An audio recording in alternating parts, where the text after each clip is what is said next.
പ്രിയപ്പെട്ടവരെ, മുനമ്പം വിഷയത്തിൽ എറണാകുളം ജില്ലാ കളക്ടർ ഒരു കത്ത് എഴുതിയിരിക്കുന്നത് നിങ്ങൾ കണ്ടു കാണും. അതിനെ പലരും ഉത്തരവിറങ്ങി എന്ന രീതിയിലാണ് വ്യാഖ്യാനിക്കുന്നത്. അതൊരു ഉത്തരവാണെങ്കിൽ അവിടെ ആ ഓർഡറിൻ്റെയോ അല്ലെങ്കിൽ പ്രൊസീജിയറിൻ്റെയോ ഒഫീഷ്യൽ നമ്പർ ഏതാണ് അവിടെ ഉള്ളത്? ഇപ്പോൾ ഉള്ളത് വെറും ഒരു ഫയൽ നമ്പറാണ്.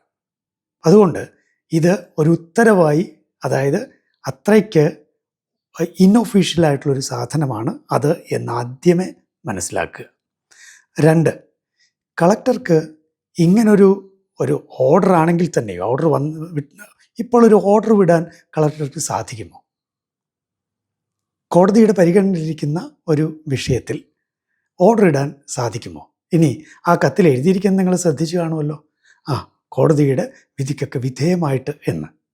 അല്ല, ഈ കളക്ടർക്ക് ഇങ്ങനെ ഒരു കത്ത് എഴുതാൻ, അല്ലെങ്കിൽ പോട്ടെ ഓർഡർ ഇടാൻ പോലും എങ്ങനെയാണ് സാധിക്കുക?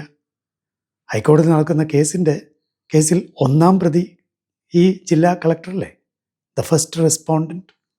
ഇനി ആലോചിച്ച് നോക്കൂ, കോടതി അലക്ഷ്യത്തിന് ഈ കത്ത് വച്ചിട്ട് കോടതി അലക്ഷ്യത്തിന് ഒരു കേസ് വഖഫ് സംരക്ഷണ സമിതിയോ വഖഫ് സംരക്ഷണ വേദിയോ കൊടുത്താൽ എങ്ങനെ ഉണ്ടാവും? അത്രയ്ക്ക് ദുർബലമാണ് ഈ കത്ത്. ഓർഡറല്ല ഇത് വെറും കത്താണ്.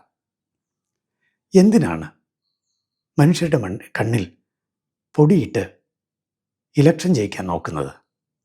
അതിന് ഈ ജില്ലാ കളക്ടർ എന്തിനാണ് ഇതുപോലെ ഒരു ലൊട്ടുലൊടുക്ക് കത്ത് എഴുതി വിട്ടിരിക്കുന്നത്? നിങ്ങളുടെ ഔദാര്യമൊന്നും ഞങ്ങൾക്ക് വേണ്ട. കോടതി വഴി തന്നെ സമ്പൂർണ്ണ റവന്യൂ അവകാശങ്ങൾ നേടിയെടുക്കാൻ ഞങ്ങൾക്കറിയാം. ഡിസംബർ 17 വിശദവാദം കേൾക്കുകയാണ്. സമ്പൂർണ്ണ റവന്യൂ അവകാശങ്ങൾ ഉടൻ തന്നെ തിരികെ കിട്ടാനുള്ള എല്ലാ സാഹചര്യവും ഒരുങ്ങിയിരിക്കുകയാണ്. അപ്പോൾ എന്തിനാണ് ഈ കണ്ണിൽ പൊടിയിടൽ? ഇനി മുനമ്പംകാരോടാണ്. നിങ്ങൾ പോക്കുവരവ് എല്ലാം റെഡിയായി എന്ന് പറഞ്ഞിട്ട് പോക്കുവരവ് നടത്താൻ പോയപ്പോൾ നിങ്ങൾക്കുണ്ടായ അനുഭവം നിങ്ങൾക്കറിയാം. ഇനി ഈ കത്തിൻ്റെ വെളിച്ചത്തിൽ ഇന്ന് ആരെങ്കിലും, മുനമ്പത്തുള്ള ആരെങ്കിലും സ്വന്തം ഭൂമി സ്വന്തം മകൻ്റെയോ മകളുടെയോ പേരിലേക്ക് ഒന്ന് എഴുതി വയ്ക്കാൻ ഇന്നൊന്ന് ശ്രമിച്ചു നോക്കൂ, വിവരം അറിയും. ഈ ജില്ലാ കളക്ടറുടെ കത്തിൻ്റെ നിലവാരം അപ്പോൾ മനസ്സിലാകും. അതുകൊണ്ട് ചതിക്കപ്പെടാൻ നിന്നു കൊടുക്കാതിരിക്കുക.